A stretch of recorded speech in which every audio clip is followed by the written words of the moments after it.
Assalamualaikum warahmatullahi wabarakatuh. Assalamualaikum warahmatullahi wabarakatuh. Assalamualaikum warahmatullahi wabarakatuh. Assalamualaikum warahmatullahi wabarakatuh. Assalamualaikum warahmatullahi wabarakatuh. Ajeng Retno Sundari. Nama saya Eka Stiani. Saya Eki Adelia Sari, absen 7. Saya Elvanessa Farisa, absen 8. Ganti absen 20. Dalam materi ini terdiri dari 3 halaman. Halaman 1 menjelaskan tentang pengertian, fungsi, tujuan, dan syarat-syarat laporan. Halaman kedua dan ketiga menjelaskan tentang jenis-jenis laporan. Merupakan penyampaian informasi tentang maju mundurnya pengelolaan usaha, sehingga melalui laporan kegiatan usaha akan tercipta komunikasi antara yang melaporkan dengan pihak yang diberi laporan. Syarat, relevan, dapat dimengerti, dapat diuji, netral, tepat waktu, memiliki daya banding, dan lengkap. Fungsi 1. Bahan untuk pertanggungjawaban. 2. Alat untuk menyampaikan informasi. 3. Sebagai alat pengawasan. Dan 4. Sebagai bahan untuk pengambilan keputusan.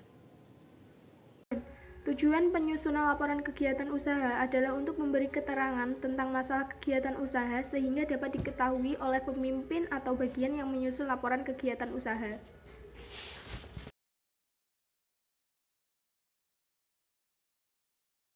Jenis-jenis laporan. 1. Laporan laba rugi.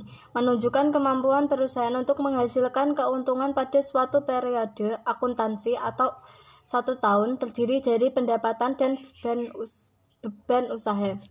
2. Laporan perubahan modal. Menunjukkan perubahan suatu pemilik atau laba yang tidak dibagikan pada suatu periode akuntansi karena adanya transaksi usaha pada periode tersebut. Jenis-jenis laporan. 3. Neraca. Posisi keuangan. Daftar yang memperlihatkan posisi sumber daya perusahaan serta informasi tentang asal sumber daya tersebut. 4. Laporan arus kas menunjukkan aliran uang yang diterima dan digunakan perusahaan dalam periode akuntansi beserta sumbernya. Laporan arus kas dibagi menjadi 3. Laporan kas dari aktivitas operasi, arus kas dari aktivitas investasi, dan arus kas dari pendanaan. Tambahan, 3 alasan mengapa laporan keuangan sering tidak akurat. Pertama, karena kesalahan manusia. Kedua, ketidakjujuran. 3. Interpretasi angka.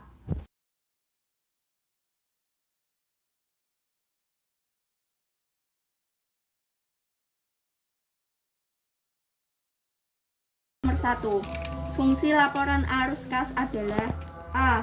Mengetahui jumlah gaji karyawan. B. Menghitung keuntungan atau kerugian perusahaan. C. Mengetahui jumlah barang yang digunakan untuk produksi. D. Menghitung jumlah karyawan. E. Mempromosikan barang. Soal nomor 2. Salah satu syarat laporan adalah relevan. Apa yang dimaksud dengan relevan? A. Bermakna ganda. B. Tidak sesuai realita. C. Pemalsuan data. D. Bersangkut pautan. E. Jelas dan padat. Laporan neraca adalah laporan yang memuat 3 komponen utama, yaitu A. Modal sewa bunga. B. Modal upah sewa. C. Kewajiban modal sewa. D. Aset kewajiban modal. Atau E. Aset upah bunga. Nomor 4. Syarat-syarat dalam penyusunan laporan di bawah ini kecuali A. Relevan. B. Tidak sesuai realita. C. Tepat waktu. D. Netral. E. Dapat diuji. Apa yang disebut dengan periode akuntansi? A. Rentan waktu yang digunakan dalam laporan keuangan. B. Informasi yang menghasilkan laporan kepada pihak-pihak yang berkepentingan mengenai aktivitas ekonomi dan kondisi perusahaan. C. Analisa mengenai kegiatan keuangan agar mengetahui keuntungan atau kerugian yang diperoleh. D. Proses pengidentifikasian, pengukuran, dan pelaporan informasi ekonomi untuk memungkinkan adanya penilaian dan pengambilan keputusan yang jelas dan tegas. E. Aktivitas yang bertujuan untuk melaksanakan perhitungan periodik antara biaya usaha dan hasil presentasi. Nomor 6. Apa saja alasan laporan keuangan tidak akurat? A. Jawaban B, D, dan E benar. B. Interpretasi angka. C. Semuanya salah. D. Kesalahan manusia. E. Ketidakjujuran. 7. Gambar di samping termasuk laporan jenis A. Laporan laba rugi. B. Laporan neraca. C. Laporan perubahan modal. D. Laporan arus kas. E. Semua salah. 8. Yang termasuk aktivitas utama pada laporan arus kas adalah A. Aktivitas operasi. B. Aktivitas pengawasan. C. Aktivitas pendanaan. D. A dan C salah. E.